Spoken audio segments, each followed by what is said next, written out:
సుమన్ టీవీలో మీ business promotions కోసం ఈ కింది నెంబర్ను సంప్రదించగలరు.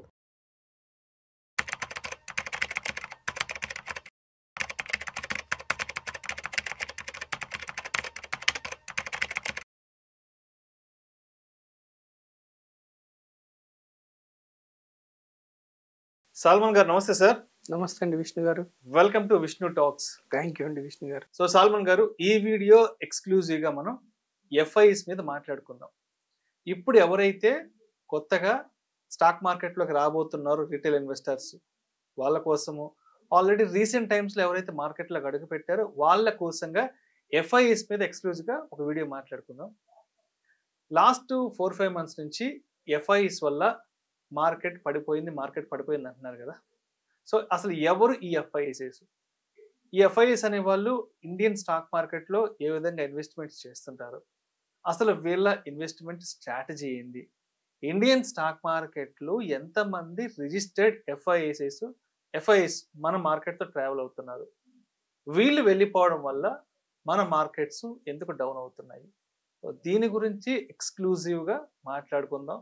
ఎవరైతే కొత్తగా రిటైల్ పార్టిసిపెంట్స్ ఇన్వెస్ట్మెంట్స్లోకి అడుగు పెడదాం అనుకుంటున్నారు వాళ్ళ కోసంగా ఈ వీడియో గురించి మాట్లాడుకుందాం. విష్ణు గారు మంచి క్వశ్చన్ అడిగారండి. ఇప్పుడు చూడండి, మన స్టాక్ మార్కెట్ అంటే స్టాక్స్ అమ్మే ప్రదేశం భారతదేశంలో సుమారుగా ఒక 5,000 కంపెనీస్, సుమారుగా ఎక్కువ ఉండొచ్చు, 5,200-5,500 ఉండొచ్చు. ఏ కంపెనీలో మీరు ఓనర్షిప్ తీసుకోవాలన్నా, ఏ కంపెనీతో మీరు ఓనర్ అవ్వాలన్నా స్టాక్ మార్కెట్లో స్టాక్స్ కొనాలి, ట్రావెల్ అవ్వాలి. సో మన భారతదేశంలో 2 రకాల ఇన్వెస్టర్స్ ఉంటారు. ఒకటి డిఐఐ, 2 ఎఫ్ఐఐ. డిఐఐ అంటే ఎవరు? Domestic institutional investors. ఎఫ్ఐఐ అంటే ఎవరు? Foreign institutional investors. ఇప్పుడు డిఐఐలో డొమెస్టిక్ ఇన్స్టిట్యూషనల్ ఇన్వెస్టర్స్ కాకుండా రిటైల్ ఇన్వెస్టర్స్ కూడా ఉంటారు, మన లాంటి ఇండివిజువల్ ఇన్వెస్టర్స్ కూడా. ఇన్స్టిట్యూషనల్ ఇన్వెస్టర్స్ అంటే మ్యూచువల్ ఫండ్స్, బ్యాంక్స్, అంటే సంస్థలు, వీటిని డొమెస్టిక్ ఇన్స్టిట్యూషనల్ ఇన్వెస్టర్స్ అంటారు. ఎఫ్ఐఐ అంటే ఫారిన్ ఇన్స్టిట్యూషనల్ ఇన్వెస్టర్స్. అయితే 1992కు ముందు మన భారత స్టాక్ మార్కెట్లో ఎఫ్ఐఐలు ఇన్వెస్ట్ చేయడానికి లేదు.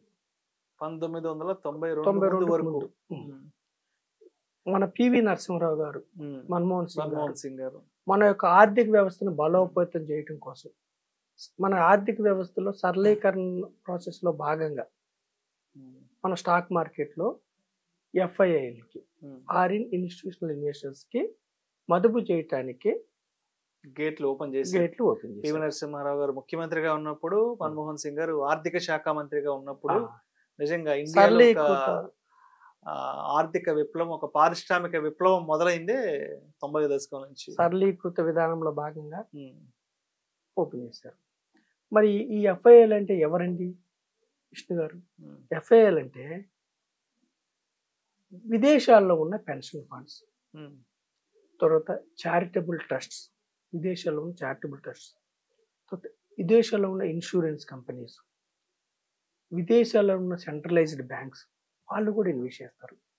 తర్వాత ఏఎంసీస్, తర్వాత ప్రొపరేటరీ ఫండ్స్, విదేశాల్లో ఉన్న వీళ్ళంతా మన భారతదేశ స్టాక్ మార్కెట్లో ఇన్వెస్ట్ చేస్తారు. ఇన్వెస్ట్ చేయడానికి గేట్లు ఓపెన్ చేశారు. మీరు చూస్తే 92 నుంచి ఈ రోజు వరకు మన భారతదేశ స్టాక్ మార్కెట్లో ఎక్కువ లబ్ధి పొందింది వీళ్ళే. మనం ఇక్కడుండి మన దేశం అభివృద్ధి చెందుతుంది, అందులో పార్టిసిపేట్ అయ్యి మన సామాన్యమైన ప్రజలు లాభాలు పొందలేకపోతున్నారు. బయట దేశాల నుంచి వచ్చి ఇక్కడ పెట్టుబడులు పెట్టి లాభాలు తీసుకుని వెళ్తున్నారు, కానీ మనం మాత్రం చూస్తూ ఉన్నాం. అయితే వీళ్ళు ఎప్పుడైతే ఎఫ్ఐఐలు ఇన్వెస్ట్ చేశారో మన యొక్క క్యాపిటల్ మార్కెట్స్ కి మంచి ఊతం వచ్చింది. అయితే ఎఫ్ఐఐలు ఇన్వెస్ట్ చేయాలంటే కంపల్సరిగా సెబీ దగ్గర రిజిస్ట్రేషన్ చేసుకోవాలి. రిజిస్ట్రేషన్ చేసుకోకుండా ఎఫ్ఐఐలు ఇన్వెస్ట్మెంట్ చేయటం లేదు. సెబీ దగ్గర రిజిస్ట్రేషన్కి అప్లై చేసి రిజిస్ట్రేషన్ చేసుకోవాలి. ఆ ఫీజు కూడా నామినల్. ఒకప్పుడు 10,000 ఉండేది, ఇప్పుడు ఇంకా ఈజీ చేయటం కోసం 5,000కి తగ్గించారు ఎఫ్ఐఐలకి. ఓకేనా విష్ణు గారు? సో ఎఫ్ఐఐలు కాకుండా మన స్టాక్ మార్కెట్లో ఎన్ఆర్ఐలు కూడా ఇన్వెస్ట్ చేసుకోవచ్చు, నాన్ రెసిడెన్స్ ఇండియన్స్. అలాగే PIOs, persons of Indian origin, వాళ్ళు కూడా ఇన్వెస్ట్ చేసుకోవచ్చు. అయితే ఎఫ్ఐఐలకి ఏమిటంటే మన దేశంలో స్టాక్స్లో మ్యాక్సిమం ఒక కంపెనీలో చేయాలంటే 24% వరకు ఒక కంపెనీలో స్టాక్స్ కొనుక్కోవచ్చు. 10 కోటి షేర్లు ఉన్నాయని, కోటి స్టాక్స్ ఉన్నాయనుకుంటా కంపెనీలో, 24 అంటే 24 lakhs, 24% చేసుకోవచ్చు. అయితే కొన్ని కంపెనీస్లో 30 వరకు వెళ్ళొచ్చు, 30%. కొన్ని కంపెనీస్లో 40 వరకు వెళ్ళొచ్చు, కొన్ని కంపెనీస్లో 49 వరకు వెళ్ళొచ్చు. ఈ 24% బియాండ్ పైన వెళ్ళే కంపెనీస్లో ఎఫ్ఐఎల్ ఇన్వెస్ట్ చేయాలంటే company board of directors permission ఇవ్వాలి. అలాగే జనరల్ బాడీ మీటింగ్ పెట్టినప్పుడు రిజల్యూషన్ పాస్ కావాలి. ప్రతి కంపెనీ సంవత్సరానికి ఒకసారి ఇన్వెస్టర్స్తో అంటే షేర్ హోల్డర్స్తో జనరల్ బాడీ మీటింగ్ పెడతారు. వాళ్ళకి ఓటింగ్ రైట్స్ ఉంటాయి. ఒక కంపెనీలో షేర్ హోల్డర్ అంటే ఓటింగ్ రైట్స్ ఉంటాయి, మనకు హక్కులు ఉంటాయి. ఓకేనా? అయితే రిజల్యూషన్ పాస్ కావాలి. అప్పుడు బియాండ్ 24% కంటే ఎక్కువ కూడా ఇన్వెస్ట్ చేసుకునే అవకాశం ఉంది. ఇప్పుడు చూడండి, ఒక కంపెనీలో 24% అంటే ఎంత హ్యూజ్గా వాళ్ళు ప్రభావితం చేయగలరు. ఎఫ్ఐఐలు మన దేశంలో ఇన్వెస్ట్ చేసినప్పుడు ఫండ్స్ ఫ్లో అవుతాయి, మన దేశం నుంచి వెళ్ళిపోతున్నప్పుడు ఫండ్స్ అవుట్ఫ్లో అవుతాయి. అదే రేంజ్లో అవుట్ఫ్లో అవుతాయి. వాళ్ళు హ్యూజ్గా లాభం పొందారు మన దేశంలో. అయితే 24% వరకు పర్మిషన్ ఇచ్చారు కదండి.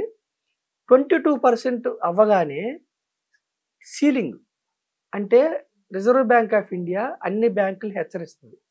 ప్రతిరోజు ఎఫ్ఐఐలు ఎన్ని షేర్లు కొంటున్నారు, ఎన్ని అమ్ముతున్నారని డిస్క్లోజ్ చేయాలి. ఎవ్రీడే డిస్క్లోజ్ చేయాలి. ఓకేనండి. ఎప్పుడైతే 22% అవ్వగానే ఒక కంపెనీలో రిజర్వ్ బ్యాంక్ ఆఫ్ ఇండియా ఏం చేస్తుందంటే ప్రతి బ్యాంక్కి వాళ్ళు హింట్ ఇస్తారు. ఎఫ్ఐఎల్ ఇన్వెస్ట్మెంట్ ఇంతవరకు అయింది, ఇంకా సీలింగ్ 22% పైన ఇంకా 2% ఉంది కదా, ఆ 2% కొనాలంటే పర్మిషన్ తీసుకుని కొనాలి. ఓకేనా విష్ణు గారు? So reserve bank of India ceiling పెడుతుంది. అయితే మరి ఎందుకు మనకి ఇంత ప్రభావితం అవుతాయంటే ఎఫ్ఐఐలు ఎప్పుడు కూడా మన దేశం కావచ్చు, చైనా కావచ్చు, థాయిలాండ్ కావచ్చు, ఏ దేశంనైనా వాళ్ళు ఇన్వెస్ట్ చేయాలంటే కంపెనీ ఫండమెంటల్స్ ఎలా ఉన్నాయి, కంపెనీల మేనేజ్మెంట్ ఎలా ఉంది, వీటికంటే కూడా రిటర్న్స్ ఎంత వస్తాయి, నేను ఇన్వెస్ట్ చేశానా నాకు రిటర్న్ ఎంత వస్తుంది, షార్ట్ పీరియడ్లో ఎంత వస్తుంది, లాంగ్ పీరియడ్ అంటే 1 year అబౌవ్ లాంగ్ పీరియడ్లో ఎంత వస్తుంది, రిటర్న్స్ చూస్తారు వాళ్ళు. వడ్డీ రేట్లు బట్టి ఇప్పుడు వాళ్ళ దగ్గర వడ్డీ రేట్లు తక్కువ ఉంది, మన దగ్గర వడ్డీ రేట్లు ఎక్కువ ఉంటే బాండ్స్లో పెడతారు. మన బాండ్స్లో ఎఫ్ఐఎల్ బాండ్స్లో పెట్టుకోవచ్చు, స్టాక్స్లో పెట్టుకోవచ్చు. సో మన స్టాక్ మార్కెట్ పిఈస్ అంటే ప్రైస్ బై ఎర్నింగ్ తక్కువ ఉండి ఆపర్చునిటీ ఎక్కువ ఉండి పెరిగే అవకాశం ఎక్కువ ఉంటే 1,000 కోట్లు, లక్షల కోట్లు కుమ్మరిస్తారు. ఇప్పుడు ఈ జనవరి నుంచి ఇప్పటివరకు 50,000 కోట్ల పైన తీసుకుని వెళ్ళిపోయారు. ప్రతిరోజు ఎఫ్ఐఐలు సెల్ చేస్తారు, బై చేస్తారు. కానీ నెట్ ఎంత ఉంది, నెట్ ఎక్కువ ఉంది అనుకోండి, మన మార్కెట్స్ పడతాయి. ఓకే.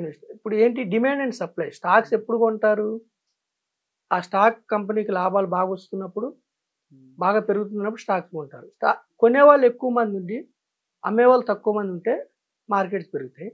అలాగే అమ్మేవాళ్ళు ఎక్కువ మంది ఉండి కొనేవాళ్ళు తక్కువ మంది ఉంటే మార్కెట్స్ పెరుగుతాయి. ఇప్పుడు ఎఫ్ఐఐలు ఏంటంటే పెద్ద మొత్తంలో అమ్మకం కానీ కొనటం కానీ చేస్తారు కాబట్టి మన మార్కెట్స్ ప్రభావితం అవుతాయి. ఇప్పుడు చూడండి, 2008 గ్లోబల్ క్రైసిస్ అప్పుడు సుమారుగా 15,000 మిలియన్ US డాలర్స్ వాళ్ళు సెల్ చేశారు. దానికి ముందు వరకు 92 నుంచి 2015 వరకు చూస్తే ఒక్క 1998 అండ్ 2008 మాత్రమే వాళ్ళు సెల్ చేశారు. ఎప్పుడు నెట్ ఫ్లోసే. ఓకేనా? ఇప్పుడు మళ్ళీ వాళ్ళు సెల్ చేస్తున్నారు. అయితే వాళ్ళు ఏం చేస్తారంటే మార్కెట్స్ మళ్ళీ అంటే వాల్యుయేషన్స్ ఎక్కువ ఉన్నాయని కావచ్చు, ట్రంప్ డెసిషన్స్ సుంకాల వల్ల కావచ్చు, డాలర్ బలపడుతుంది, రూపీ డిప్రిషియేట్ అవుతుందని కావచ్చు, అన్ని కారణాల వల్ల వాళ్ళు ఏం చేస్తారంటే గత 5 ఏళ్ల నుంచి విపరీతంగా మార్కెట్స్లో లాభాలు వచ్చినాయి. ప్రాఫిట్స్ నిర్మలా సీతారామన్ గారు మనం చెప్పారు, ప్రాఫిట్స్ బుక్ చేసుకోవడం కోసం ఎఫ్ఐఐలు వెళ్ళిపోతున్నారు. ఎప్పుడైతే 100 కోట్లు 1000 కోట్లు సంపాదించుకుంటారో ప్రాఫిట్స్ బుక్ చేసుకుంటారు. చేసుకున్న తర్వాత వాళ్ళు వెళ్ళిపోవటం వల్ల మార్కెట్స్ డౌన్ అయిన తర్వాత మళ్ళీ వాళ్ళు ఏ దేశం అనుకూలంగా ఉంది, ఇప్పుడు మనది ఎమర్జింగ్ మార్కెట్, ప్రపంచంలోనే ఎమర్జింగ్ మార్కెట్. మన మన యొక్క ఆర్థిక వ్యవస్థకు వచ్చిన ఇబ్బంది ఏం లేదు, మ్యాక్రోస్ బలంగా ఉన్నాయి. మళ్ళీ 2-3 నెలల తర్వాత మళ్ళీ ఫ్లో స్టార్ట్ అవుతుంది. వన్స్ వాళ్ళ ఫ్లో స్టార్ట్ అయిందంటే వాళ్ళ పెన్షన్ ఫండ్స్ కానీ, ఇన్సూరెన్స్ కంపెనీస్ కానీ, వాళ్ళ బ్యాంక్స్, సెంట్రలైజ్డ్ బ్యాంక్స్ కానీ, ప్రొప్రైటరీ ఫండ్స్ కానీ, వాళ్ళ ఏఎంసీలు, వీళ్ళందరూ మళ్ళీ కుమ్మరిస్తారు. అప్పుడు అందుకే నేను సామాన్యమైన ప్రజలకు ఏం చెప్తున్నానంటే, ఎఫ్ఐఎల్ వెళ్ళిపోయారు, ఎఫ్ఐఎల్ వచ్చారు అన్నది మనకు అనవసరం. మన దేశ ఆర్థిక వ్యవస్థ బలంగా ఉంది, మన దేశంలో ఉన్న కంపెనీస్ బలంగా ఉన్నాయి. ఆ కంపెనీలో మీరు ఓనర్గా ఉన్నారు.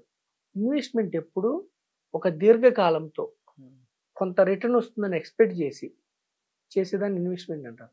స్పెక్యులేషన్ అంటే ఏమిటంటే చీకట్లో డబ్బులు విసుకుతాని స్పెక్యులేషన్. అంటే చీకట్లో గురి లేని లక్ష్యాన్ని కొట్టడం స్పెక్యులేషన్. ఒక గురి చూసుకొని ఇంత పీరియడ్ నేను ఇన్వెస్ట్ చేస్తాను, ఇంత రిటర్న్ ఎక్స్పెక్ట్ చేస్తాను అని చేసేది ఇన్వెస్ట్మెంట్. సో ప్రజలు ఇన్వెస్ట్మెంట్కి స్పెక్యులేషన్కి డిఫరెంట్ తెలుసుకోండి. F&O గురి లేని లక్ష్యం.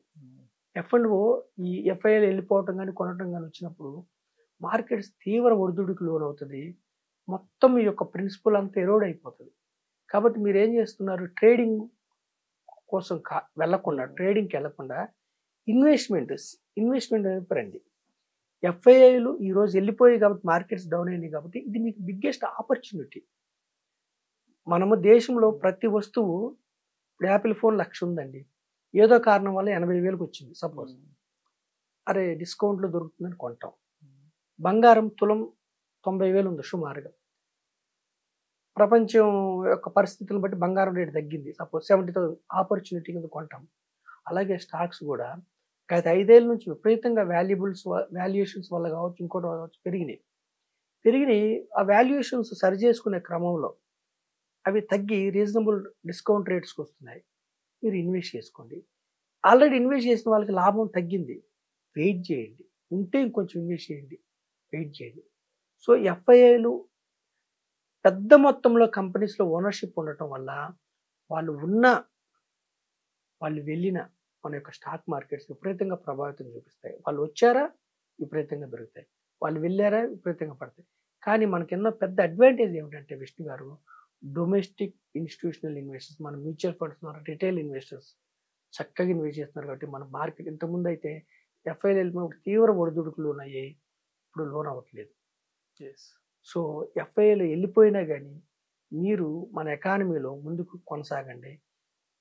దీర్ఘకాలంలో షార్ట్ పీరియడ్ సెంటిమెంట్స్ ఉంటాయి, ట్రంప్ డే వల్ల కావచ్చు, ఎఫ్ఐఎల్ వల్ల కావచ్చు, ఇంకొకటి. దీర్ఘకాలంలో మీకు చక్కని మేలు కలుగుతుంది. సో ఇది ఎఫ్ఐఎల్ గురించి క్లుప్తంగా. పెద్ద మొత్తంలో వాళ్ళు స్టాక్స్ అమ్మటం కానీ కొనటం కానీ చేస్తారు కాబట్టి మన యొక్క స్టాక్ మార్కెట్ ప్రభావితం అవుతుంది. Thank you sir, thank you so much Salman గారు. Thank you. కొత్తగా ఎవరైతే మార్కెట్లోకి వస్తున్నారో, ఆల్రెడీ రీసెంట్ టైమ్స్లో ఎవరైతే వచ్చారో వాళ్ళ కోసంగా ఎక్స్క్లూజివ్గా ఎఫ్ఐఎల్కి సంబంధించిన కంప్లీట్ డీటెయిల్డ్ అనాలిసిస్ తెలియజేశారు. Thank you so much sir. Thank you అండి విష్ణు గారు.